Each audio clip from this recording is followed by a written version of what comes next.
Also in the South Bay, one man was rescued from Coyote Creek late this morning. Chopper 5 flew overhead. Authorities say the man tried crossing the creek, but the current just too strong. You see there he was getting loaded onto a gurney before being put into the ambulance by San Jose first responders. Police say he had also caused a disturbance at a nearby homeless camp. He was later taken into custody. Well, flooding along Coyote Creek forced hundreds of people to evacuate 2 years ago.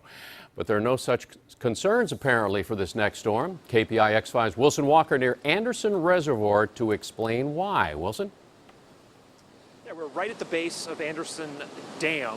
Right behind me is Coyote Creek. And Bob Bourne is going to give you a look. They are letting some water out of that reservoir, as you can see. They are upping the flow a little bit over the last week and into this week to draw that reservoir down a little bit. Now, you go back to that incredible winter of 2016, 2017, anyone living here will not forget what happened, but the situation with the Anderson Dam here about 2 years later, very different now. It was really just an unfortunate series of large storms that came in consecutively one after the other. And it really just overwhelmed the entire system, the entire watershed. It was the worst flooding along Coyote Creek in 20 years, the result of a tremendous amount of rainfall and a reservoir that swelled beyond capacity. So if they would have gave us a warning or something, to take it close out at least or something.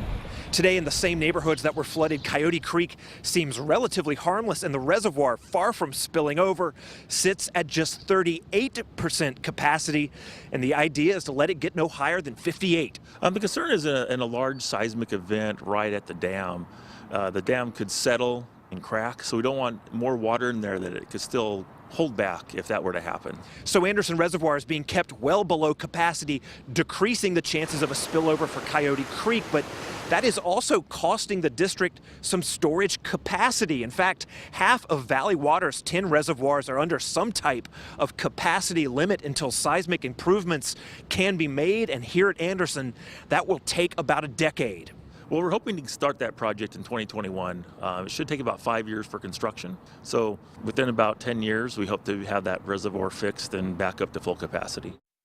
So again, no concerns about flooding on this creek. It's sort of the combination of how much rainfall would be required to cause any flooding on this creek, because you've taken away the part of the equation that is the spillover from that reservoir. Again, no problems expected here. But a lot of rain coming, and they are making room for it up there, as you can see behind me. We are live in Morgan Hill. Wilson Walker, KPIX 5.